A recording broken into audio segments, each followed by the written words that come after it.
the NBA postseason, not just in a completely unique situation due to external factors, but it also had absolutely nothing of importance happen during them.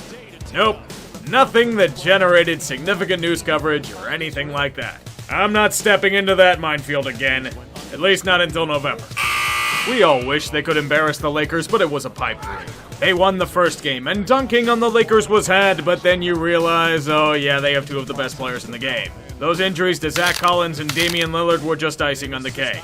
The Trailblazers became just another statistic, losing their next 4. What a pity.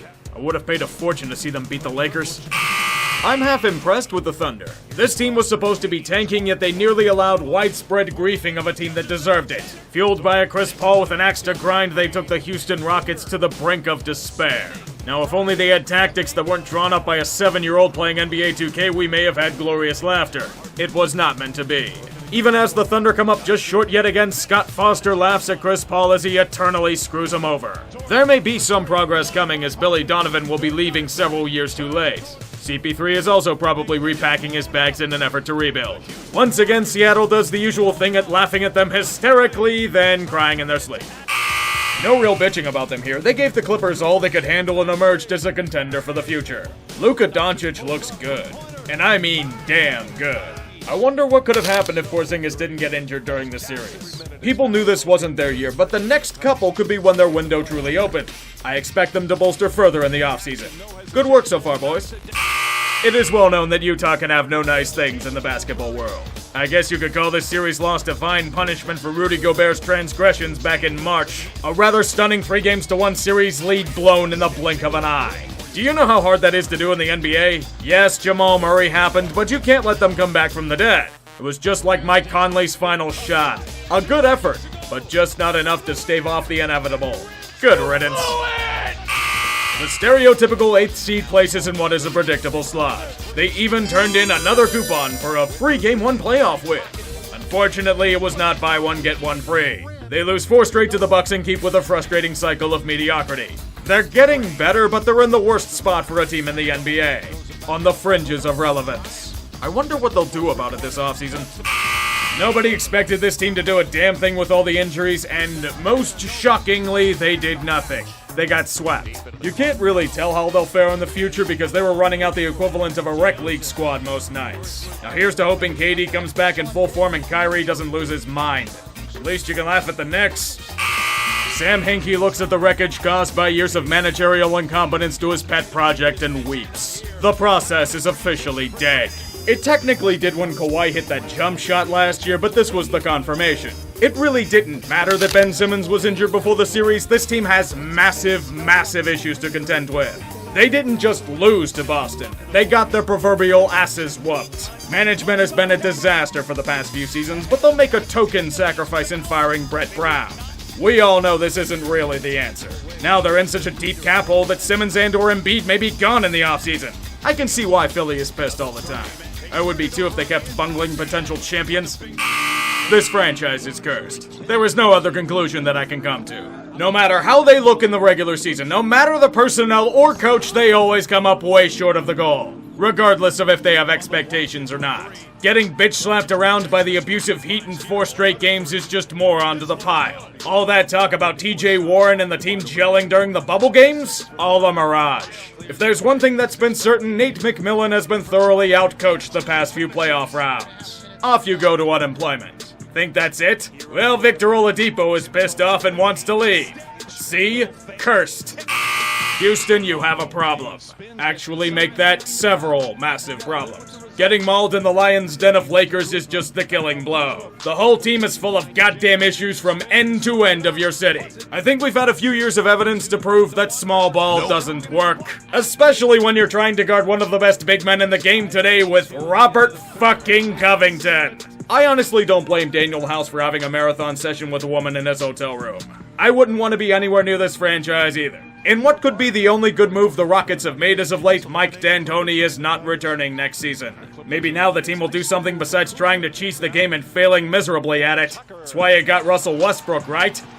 Are you fucking kidding me? Fuck you. Seriously. Fuck you. Whatever happened to all the noise you were supposed to make this postseason? To end all the old narratives that have haunted your franchise for years? The only noise I'm hearing is from everyone laughing at your sorry asses. When you have a 3-1 series lead against a team you were heavily favored to beat, you put the dagger in the throat. Not the Clippers. They were one of 2 teams to vote to call off the season, and apparently they kept that spirit with them in these 3 games. How's that trade for Pandemic P working out for ya? Is Lou Williams gonna go to another strip joint for chicken wings again? Maybe Doc Rivers won't choke another big series lead yet again next year. Hell if I know, since you're still as pathetic as ever. It's as if Donald Sterling never left. Blew it. Good night. I knew they were gonna blow it. Everyone going off about, oh my god, this is gonna be the year Milwaukee does something, yet fail to understand the only tactics Mike Budenholzer is executing is playing Battleship in his bathtub. Eric Spoelstra coached circles around him. It doesn't help matters that the Heat beat the shit out of the Bucks in terms of team depth and complementary skill, but that won't stop Milwaukee from faltering miserably. Milwaukee may have boycotted a game beforehand, but they all but boycotted this series with how they played. And this was before Giannis got injured in Game 4. Here is probably the part where the NBA world relegates the Greek freak to a whipping boy. The NBA landscape is about to dub this man Giannis Antetokounmpo Kid Gilchrist. There's also his contract situation. He's gone in a year. And that's if the team doesn't decide to trade him to recoup some value. I wouldn't blame him for wanting out of this. He deserves a ring and he ain't getting it here. You blew it! You blew it! Of course, it doesn't matter that they won the championship last season. Toronto cannot escape their true fate, losing to Boston in a heart-crushing Game 7. The main difference between last year's roster and this one is the robot we call Kawhi. If he didn't leave for LA, narratives would not have been reinforced. Even the officials made sure of it by allegedly rigging Game 6 for extra TV revenues. Yes, it was a great series, and Toronto will be back, but they need one more piece. Do they make a play for, say, a certain player in Milwaukee? It might save Pascal Siakam from riding the sit and spin. You seriously expected the NBA to let you pass the Lakers in the playoffs? Nope. God, you are so delusional. Get the fuck out. The NBA had the perfect finals matchup assembled. Lakers versus Celtics in the classic rivalry that nobody but those 2 fan bases wanted to see. At least that would be if Boston wasn't completely outclassed by Miami. For fuck's sake, even the refs were trying to gift you a finals appearance and you still got smacked. If we were to talk about the talent for the Celtics, it sure as shit didn't show up for most of the series. The only real noise I heard was from their locker room, with Marcus Smart flipping tons of shit for a team choking a winnable game.